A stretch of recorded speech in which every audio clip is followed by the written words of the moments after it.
Mes premiers Jamir présente un roman écrit par Anne Didier sur une musique d'Olivier Delevagne, Docteur Virus à ton service. Si tu écoutes cette histoire en lisant ton magazine, tourne la page quand tu entends...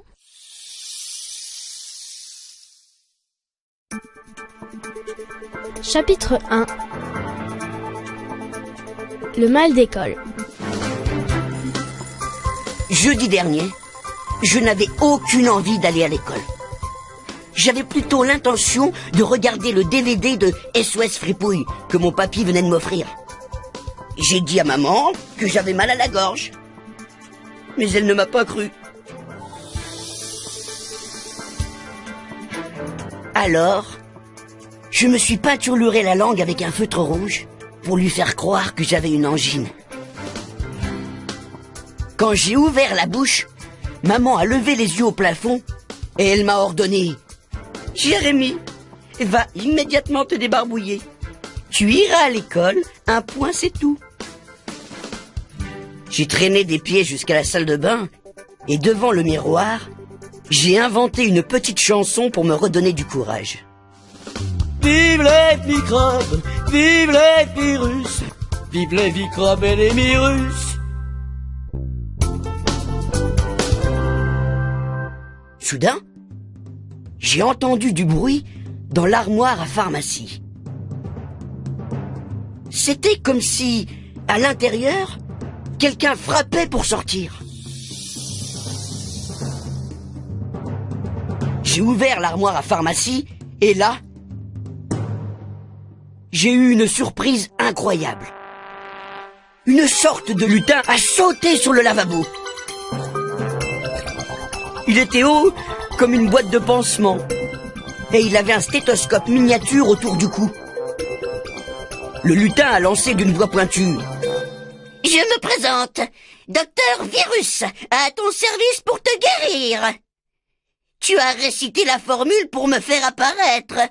Que veux-tu » J'ai bredouillé. Je veux juste tomber malade pour ne pas aller à l'école. Mal d'école ? Parfait! C'est ma spécialité. J'ai quelques maladies bizarres à te proposer.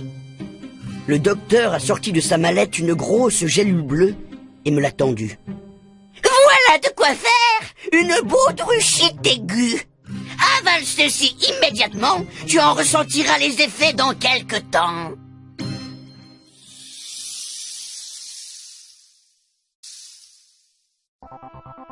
Chapitre 2. La baudruchite.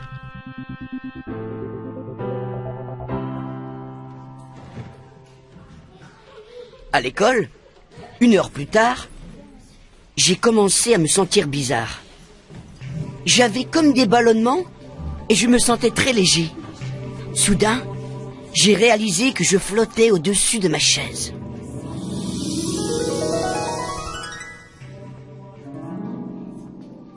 La maîtresse a levé les yeux sur moi et elle est restée stupéfaite. Elle a appelé ma mère au téléphone. 5 minutes plus tard, on a entendu des pneus crisser sur le parking. C'était maman. Elle m'a ramené chez nous en vitesse, en fermant les fenêtres de la voiture pour que je ne m'envole pas.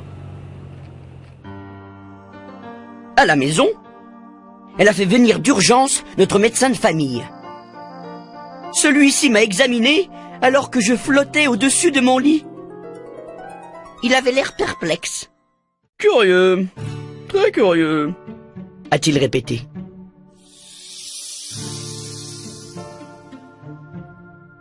Le médecin a réfléchi et il a déclaré « D'abord, nous allons t'empêcher de t'envoler, Jérémy. » Maman et lui m'ont bordé avec plusieurs draps. Le médecin m'a donné une boîte de médicaments, puis maman l'a raccompagné jusqu'à la porte d'entrée. J'ai passé le reste de mon jeudi coincé dans mon lit à m'ennuyer. Vers 17h, un petit bolide aérien a jailli de mon tiroir à chaussettes. C'était Virus, à cheval sur une seringue. Il m'a demandé Alors, Jérémy, content d'être un peu dorloté? Comment te sens-tu? Aussi à l'aise qu'une momie, ai-je répondu sèchement. Et pas question de me lever pour regarder SOS Fripouille.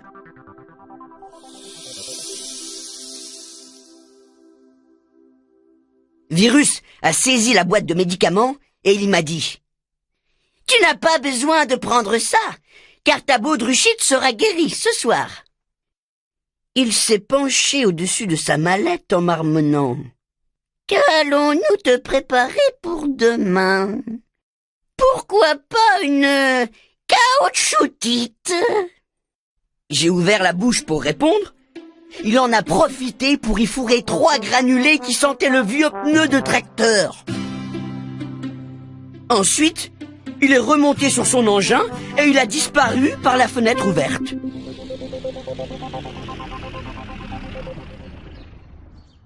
En fin de soirée, j'avais retrouvé mon poids habituel et je ne volais plus. Le médecin a dit que j'étais guéri. Mais il était presque l'heure de retourner au lit.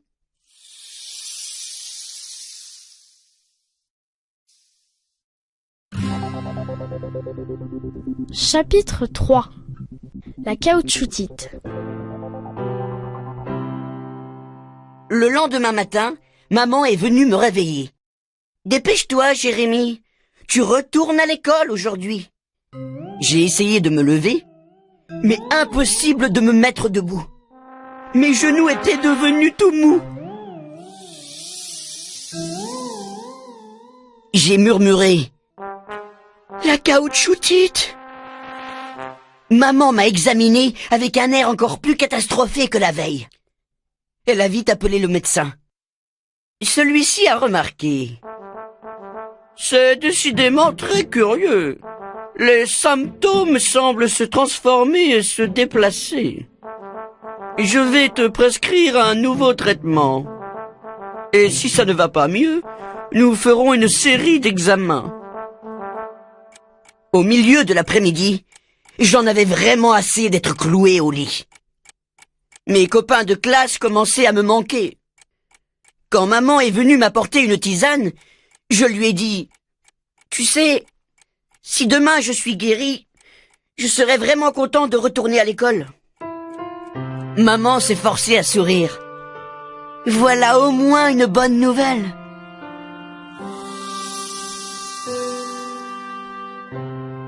Maman était à peine sortie que Virus a jailli de ma table de nuit. Il s'est exclamé « Qu'est-ce que je viens d'entendre? Tu veux retourner à l'école alors que je viens de te préparer une magnifique sapinose pour demain ?» Il m'a tendu une minuscule bouteille de sirop vert, puis s'est mis à fouiller dans sa sacoche. J'en ai profité pour verser le sirop dans ma tisane. Et j'ai fait semblant de porter la bouteille à mes lèvres. Virus était parti depuis un quart d'heure quand maman est revenue me voir. Elle a remarqué « Tu n'as pas touché à ta tisane !»« Surtout, ne la bois pas !» ai-je commencé. Mais je n'ai pas eu le temps de terminer. Maman était déjà dans l'escalier.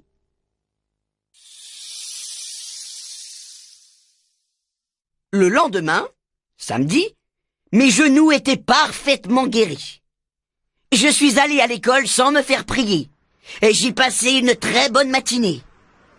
À 11h30, sur le chemin du retour, j'étais tout de même inquiet. J'avais peur que le docteur Virus m'attende à la maison. Arrivé chez moi, je suis vite allé dans ma chambre pour vérifier. Il n'y avait personne. Mais, sur mon oreiller, un petit papier était posé. C'était une facture miniature qui portait un numéro de téléphone.